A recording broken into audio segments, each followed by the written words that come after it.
Hey astronauts, welcome to the Digital Galaxy Podcast. Justin nor Jack are available today, so buckle up because today in episode 24, I'm flying solo, and we're discussing Section 230 of the Communications Decency Act. The information in this episode comes from Information Today, the National Review, Newsweek Global, Investors.com, AP News, WhiteHouse.gov, and CNET. So we've talked in past episodes about Section 230 of the Communications Decency Act, also known as CDA. But I want to dive deeper into that section of the CDA, some of its history.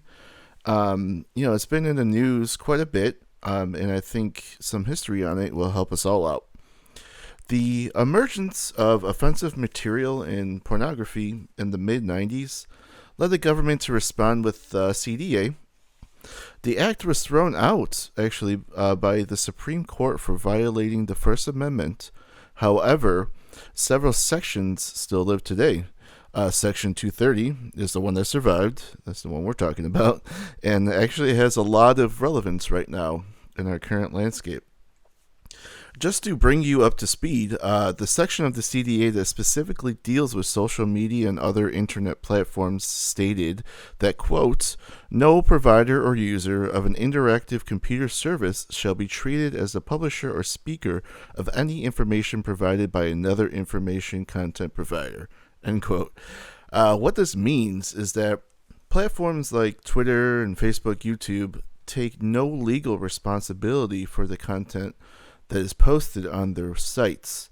So this is kind of where the controversy has always been regarding this section of the CDA.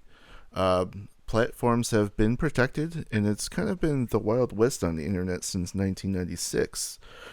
There are many arguments, obviously, on both sides that are for the protection of the act and against it, and who want to repeal it.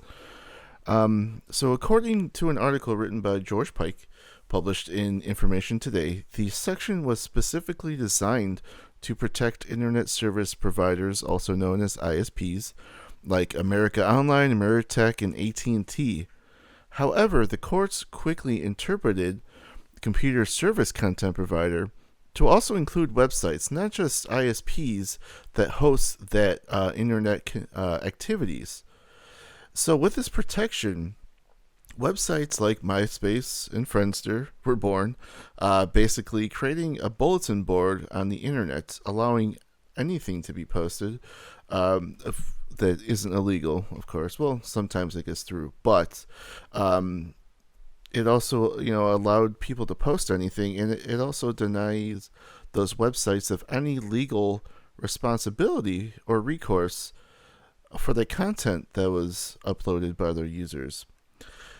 Some say that this created a golden age of the internet. It allowed platforms like eBay, YouTube, Facebook, Twitter, Yelp, and other platforms to develop and grow into the giants that they are today with this protection of Section 230. This is why a lot of people stand behind the law, why they think it should be upheld right now.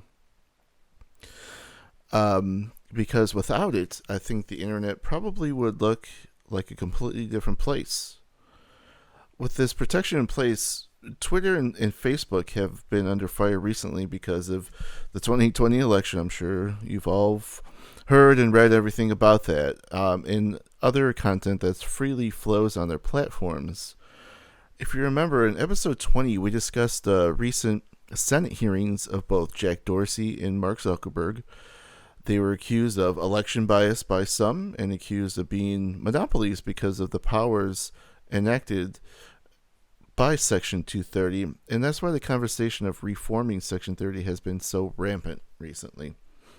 An article by Will Chamberlain that appeared in the Newsweek Global argues for reformation right now. Chamberlain says that Section 230 was not designed as a blanket protection for companies that use their powers to censor political speech.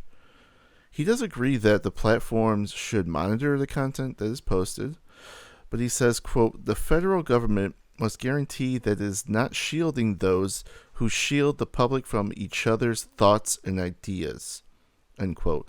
With that being said, Twitter and Facebook argue back that they are private companies and they should be allowed to enforce, the rules and policies and be able to remove any content that they like. They also say that repealing Section 230 will lead to future censorship on the internet by the government. And Charles Cook wrote an article in the National Review that defends the law even though he doesn't believe it's perfect. He also says, like most laws, doesn't allow you to see into the future and to see how things may change or evolve, which I completely agree with. But he does call for, quote, respect for limited government that necessitates the drawing of distinctions between one's own opinions and the text of our laws, end quote. So he's basically saying that yes, it's not perfect and it needs to be reformed. However, it's necessary to allow some control by the companies and let the users make the distinction. So let's talk about some recent news. Obviously, there's a ton going on, and I've been writing this episode for a while, and things keep on changing. But if you can remember our very first episode, we talked about President Trump's executive order that attempted to abolish the protection of social media platforms that they have because of Section 230. President Trump attempted to veto the House of Representatives' National Defense Authorization Act for fiscal year 2021. According to whitehouse.gov, his veto message included, quote, the act fails even to make any meaningful changes to Section 230 of the Communications Decency Act. Despite bipartisan calls for repealing that provision, Section 230 facilitates the spread of foreign disinformation online, which is a serious threat to our national security and election integrity. It must be repealed, end quote. The veto was overruled by the GOP, and the bill was made into law. And with President Trump being permanently banned on Facebook after the actions yesterday at the Capitol building, he's been banned permanently from Facebook, and his account is suspended on Twitter. I'm sure there'll be some sort of reformation of the act in the near future. I know there's probably a lot of discussion that will be going on. The Justice Department is looking to add clarifying language and replacing vague terms, so there is less to interpret and more to actually use or to govern, if you will.